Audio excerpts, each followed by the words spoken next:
ഗർഭകാലത്തിന്റെ അവസാനത്തോടടുക്കുന്ന സമയത്ത് ഏകദേശം 8 to 9 മന്ത്സിൽ മിക്ക ഗർഭിണികളിലും കാണിക്കുന്ന കോമൺ ആയിട്ടുള്ള പ്രഗ്നൻസി സിംറ്റംസ് എന്തൊക്കെ എന്നതിനെ കുറിച്ചാണ് ഇന്നത്തെ വീഡിയോയിൽ പറയുന്നത്. പ്രധാനമായിട്ടും പല ഗർഭിണികൾക്കും പല ലക്ഷണങ്ങൾ ശരീരം കാണിച്ചു നൽകുന്ന സമയത്ത് പലരും ടെൻഷൻ അടിക്കാറുണ്ട്. ഇത് പേടിക്കേണ്ടതായിട്ടുണ്ടോ അല്ലെങ്കിൽ ഇത് ഡോക്ടറെ കാണിക്കേണ്ടതുണ്ടോ എന്നിങ്ങനെയുള്ള കാര്യങ്ങൾ. അതുകൊണ്ട് തന്നെ കോമൺ ആയിട്ട് ഈ ഒരു 8 to 9 മന്ത്സിൽ കാണിക്കുന്ന പ്രഗ്നൻസി സിംറ്റംസ് എന്തൊക്കെയെന്നും അത് എന്തുകൊണ്ടാണ് ഉണ്ടാവുന്നത് എന്നതിനെ കുറിച്ച് ഡിസ്കസ് ചെയ്യാം ഇന്നത്തെ വീഡിയോയിൽ. ഞാൻ ഡോക്ടർ റിസ. എന്റെ ചാനൽ ആദ്യമായിട്ട് കാണുന്നവരാണെങ്കിൽ സബ്സ്ക്രൈബ് ചെയ്യാൻ മറക്കരുത്. അപ്പോൾ നമുക്ക് വീഡിയോയിലേക്ക് കടക്കാം. 8 to 9 മന്ത്സിൽ കോമൺ ആയിട്ട് കാണിക്കുന്ന പ്രഗ്നൻസി സിംറ്റംസ് എന്തൊക്കെയെന്ന് പറയുന്നതിന് മുൻപ് നിങ്ങളിപ്പോൾ 8 to 9 മന്ത്സിലാണ് ഇരിക്കുന്നത് എന്നുണ്ടെങ്കിൽ നിങ്ങളിൽ കൂടുതലായിട്ടും അനുഭവപ്പെടുന്ന പ്രഗ്നൻസി സിംറ്റംസ് എന്തൊക്കെയെന്നുള്ളത് താഴെ കമന്റ് ചെയ്യാൻ മറക്കരുത്. അപ്പൊ നമുക്ക് കോമൺ ആയിട്ട് ഗർഭിണികളിൽ കാണുന്ന ഒരു 8 to 9 മന്ത്സിൽ കാണുന്ന പ്രഗ്നൻസി സിംറ്റംസ് എന്തൊക്കെയാണെന്ന് നോക്കാം. ഫസ്റ്റ് വണ് പെൽവിക് പ്രഷർ ആണ്. മിക്ക ഗർഭിണികളും ഫേസ് ചെയ്യുന്ന പ്രശ്നങ്ങളിൽ ഒന്ന് തന്നെയാണ് പെൽവിക് പ്രഷർ. ഇതിന്റെ പ്രധാന കാരണം നിങ്ങളുടെ കുഞ്ഞ്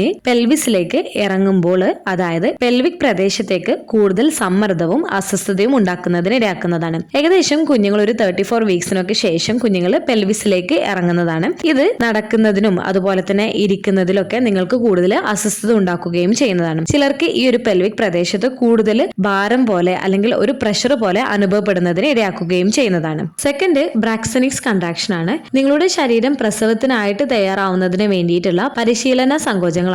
ഇവ സാധാരണയായിട്ട് ഈ ഒരു ബ്രാക്സനിക്സ് കൺട്രാക്ഷൻ എന്ന് പറഞ്ഞാൽ മിക്ക ഗർഭിണികൾക്കും അറിയണമെന്നില്ല. പലപ്പോഴും പലരും പറയുന്ന ഒരു കാര്യമാണ് വയറ് നല്ല രീതിയിൽ തന്നെ ടൈറ്റ് ആവുകയും ലൂസ് ആവുകയും ചെയ്യുന്നുണ്ട്. ഇതെന്തുകൊണ്ടാണ്, ഇത് പേടിക്കേണ്ടതായിട്ടുണ്ടോ എന്നൊക്കെ ഉള്ളത് പലരും ചോദിക്കാറുണ്ട്. ഈ ഒരു സങ്കോചത്തിനെയാണ് നമ്മൾ പറയുന്നത് ബ്രാക്സനിക്സ് കൺട്രാക്ഷൻ എന്ന് പറയുന്നത്. ഈ ഒരു 8 മന്ത്സ് അതുപോലെ തന്നെ 9 മന്ത്സിന്റെ ഒക്കെ സ്റ്റാർട്ടിങ്ങിലായിട്ട് നമുക്ക് ഈ ഒരു സങ്കോചങ്ങൾ ക്രമരഹിതമായിട്ടായിരിക്കും ലഭിക്കുന്നത്. അതായത് വല്ലപ്പോഴും മാത്രമായിരിക്കും ഈ ഒരു സങ്കോചങ്ങൾ ഉണ്ടാവാറുള്ളത്. എന്നാൽ പ്രസവത്തോടടുക്കുന്ന സമയത്ത് ഈ ഒരു സങ്കോചങ്ങൾ റെഗുലർ ആയിട്ടായിരിക്കും കിട്ടുന്നത്. അതായത് ഇടയ്ക്കിടെ കിട്ടുന്നതാണ്. ഫോൾസ് ആയിട്ടുള്ള കൺട്രാക്ഷൻ ആണ് എന്നുണ്ടെങ്കിൽ സാധാരണയായിട്ട് വേദനയില്ലാത്ത കൺട്രാക്ഷൻ ആയിരിക്കും. എന്നാൽ ചിലർക്ക് വേദനയും അനുഭവപ്പെടാറുണ്ട്. എന്നാൽ പ്രസവ സമയത്ത് ഉണ്ടാവുന്ന സങ്കോചങ്ങളുടെ അത്രയ്ക്ക് വേദന അനുഭവപ്പെടുകയും ചെയ്യുന്നതല്ല. അതുപോലെ തന്നെ ഫോൾസ് ആയിട്ടുള്ള കൺട്രാക്ഷന്റെ സമയത്ത്, അതായത് നിങ്ങൾക്ക് വയറ് നല്ല രീതിയിൽ തന്നെ ടൈറ്റ് ആവുകയും ലൂസ് ആവുകയും ചെയ്യുന്നത് ചിലപ്പോൾ എന്തെങ്കിലും പ്രവൃത്തി ചെയ്യുന്ന സമയത്തായിരിക്കും. ആ ഒരു സമയത്ത് നിങ്ങൾ ആ ഒരു പ്രവൃത്തി നിർത്തിയിട്ട് നിങ്ങൾ നടക്കുകയോ അല്ലെങ്കിൽ എണീറ്റ് ഇരിക്കുകയോ അല്ലെങ്കിൽ കിടക്കുകയോ ഒക്കെ ചെയ്യുകയാണ് എന്നുണ്ടെങ്കിൽ ആ ഒരു കൺട്രാക്ഷൻ പോവുകയും ചെയ്യുന്നതാണ്. അപ്പോൾ ഈ ഒരു ബ്രാക്സനിക്സ് കൺട്രാക്ഷന് നിങ്ങൾ ശ്രദ്ധിക്കേണ്ടതാണ്. ട്രൂ ആയിട്ടുള്ള കൺട്രാക്ഷൻ ആണോ അതോ ഫോൾസ് ആയിട്ടുള്ള കൺട്രാക്ഷൻ ആണോ എന്നുള്ളത്, പ്രത്യേകിച്ച് ഗർഭകാലത്തിന്റെ അവസാനത്തോടെ അടുക്കുന്ന സമയത്ത്. തേർഡ് നടുവേദനയാണ്. വളരുന്ന കുഞ്ഞും അതുപോലെ തന്നെ ഗർഭപാത്രവും താഴത്തെ പുറകില് അധികമായിട്ട് സമ്മർദ്ദം ചെലുത്തുന്നുണ്ട്. ഇത് ഗർഭിണികളിൽ വേദനയും അസ്വസ്ഥതയും ഉണ്ടാക്കുന്നതാണ്. പ്രസവത്തിനുള്ള തയ്യാറെടുപ്പുകളിൽ സന്ധികളും അതുപോലെ തന്നെ ലിഗമെന്റുകൾ അയവുള്ളതാവുന്നതും നടുവേദനയ്ക്ക് മറ്റൊരു കാരണമാണ്. അതുപോലെ തന്നെ ഗർഭാവസ്ഥയിൽ നിങ്ങൾക്ക് UTI പോലുള്ള പ്രശ്നം, വജൈനൽ ഇൻഫെക്ഷൻ ഒക്കെ ഉണ്ട് എന്നുണ്ടെങ്കിലും നടുവേദന ഉണ്ടാവുന്നതിന് ഇടയാക്കാം. ഫോർത്ത് ഫ്രീക്വന്റ് ആയിട്ടുള്ള യൂറിനേഷൻ ആണ്. പതിവിൽ കൂടുതലായിട്ട് ഗർഭകാലത്തിന്റെ അവസാനത്തോട് അടുക്കുന്ന സമയത്ത് ചില ഗർഭിണികൾക്ക് കൂടുതലായിട്ട് യൂറിൻ പാസ് ചെയ്യാനുള്ള ടെൻഡൻസി ഉണ്ടാവുന്നതാണ്. ഇത് പ്രധാനമായിട്ടും നിങ്ങളുടെ കുഞ്ഞ് പെൽവിസിലേക്ക് താഴ്ന്നിറങ്ങുമ്പോൾ മൂത്രസഞ്ചിയിലേക്ക് സമ്മർദ്ദം വർദ്ധിക്കുന്നുണ്ട്. ഇത് കൂടുതൽ തവണ മൂത്രം ഒഴിക്കേണ്ടതിന്റെ ആവശ്യകതയ്ക്ക് കാരണമാവുകയും ചെയ്യുന്നതാണ്. ഫിഫ്ത്ത് സ്വെല്ലിംഗ് ആണ്. അതായത് നീര് നമ്മുടെ ശരീരത്തിൽ കാണുന്നതാണ്. കുഞ്ഞ് വളരുകയും ഗർഭപാത്രം കാലിൽ നിന്ന് രക്തം തിരികെ നൽകുന്ന സിരയെ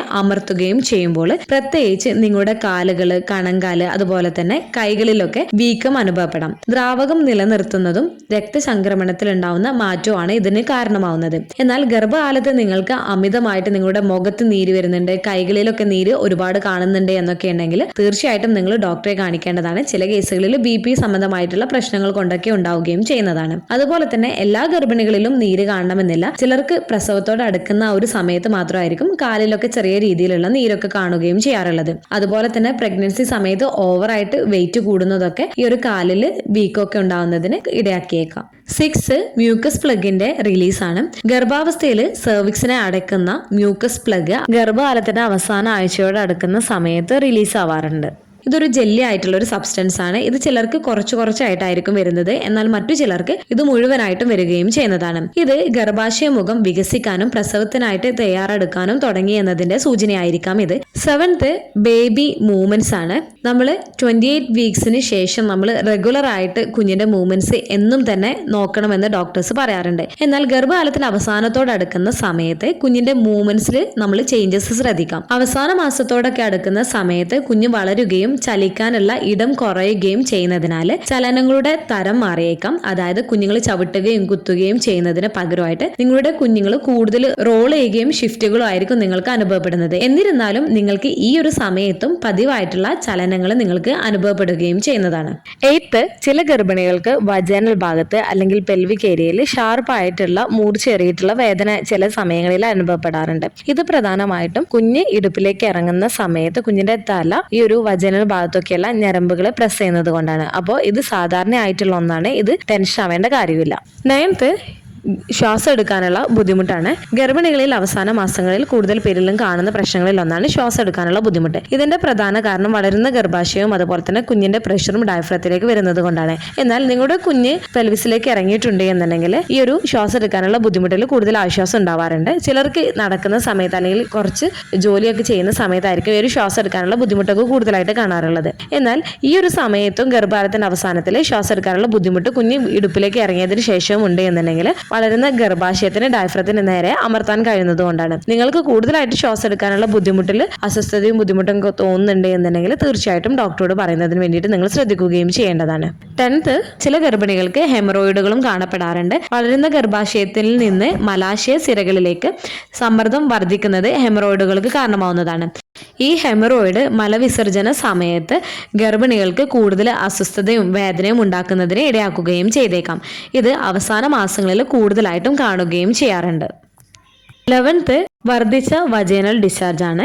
ചില ഗർഭിണികളിൽ ഇത് കൂടുതലായിട്ട് കാണാം. പ്രസവത്തിനുള്ള തയ്യാറെടുപ്പിനിടെ സെർവിക്സ് മൃദുവാവുകയും വികസിക്കുകയും ചെയ്യുന്നതിനാൽ യോനിയിൽ നിന്നുണ്ടാവുന്ന ഡിസ്ചാർജ് വർധനവുണ്ടാകാം. ചിലപ്പോൾ ഈ ഒരു ഡിസ്ചാർജിൽ രക്തം കലർന്നേക്കാം. ഇതിനെ നമ്മൾ ബ്ലഡി ഷോ എന്നാണ് പറയുന്നത്. ചിലർക്ക് അപ്പോൾ ഒരു വഴുവഴുപ്പോട് കൂടെയുള്ള ഒരു ബ്ലഡി ഷോ ഡിസ്ചാർജ് കണ്ടേക്കാം. 12th, ഗർഭിണികളിൽ കാണുന്ന അമിതമായിട്ടുള്ള ക്ഷീണം ഗർഭകാലത്തിന്റെ അവസാനത്തോട് അടുക്കുന്ന സമയത്ത് ചില ഗർഭിണികളിൽ കൂടുതലായിട്ട് കണ്ടേക്കാം. അധിക ഭാരം ചുമക്കുന്നതും നമ്മുടെ ശരീരം കൂടുതലായിട്ട് എനർജിയൊക്കെ യൂസ് ചെയ്യുന്നത് കൊണ്ടും അതുപോലെ തന്നെ ഗർഭകാലത്ത് ഉണ്ടാവുന്ന അസ്വസ്ഥതകളും മറ്റു ബുദ്ധിമുട്ടുകളും ഒക്കെ കാരണം ഉറക്കം തടസ്സപ്പെടുന്നതും ഇടയ്ക്കിടെയുള്ള ബാത്റൂമിലേക്കുള്ള പോക്കൊക്കെ കാരണം ചിലപ്പോൾ ശരീരം കൂടുതലായിട്ട് ക്ഷീണിക്കുന്നതിന് ഇടയാക്കിയേക്കാം. അതുകൊണ്ട് തന്നെ ഈ ഒരു ക്ഷീണം ചിലരിൽ കൂടുതലായിട്ട് കണ്ടേക്കാം. ക്ഷീണം കൂടുതലായിട്ട് അനുഭവപ്പെടുകയും അതുപോലെ തന്നെ നിങ്ങൾക്ക് തലകറക്കം പോലെയൊക്കെ ഉണ്ട് എന്നുണ്ടെങ്കിൽ തീർച്ചയായിട്ടും നിങ്ങൾ ഡോക്ടറെ കാണിക്കുന്നതിന് വേണ്ടിയിട്ട് ശ്രദ്ധിക്കേണ്ടതാണ്. അതുപോലെ തന്നെ വിളർച്ച ഇല്ല എന്നുള്ളതും നിങ്ങൾ ഉറപ്പുവരുത്തുന്നതിന് ശ്രദ്ധിക്കുകയും ചെയ്യേണ്ടതാണ്. 13th, സ്ട്രെച്ച് മാർക്കാണ്. മിക്ക ഗർഭിണികളിലും ചർമ്മ പ്രശ്നമായിട്ട് കാണുന്ന ഒരു കാര്യമാണ്. ഗർഭകാലത്തിന്റെ അവസാനത്തോട് അടുക്കുന്ന സമയത്ത്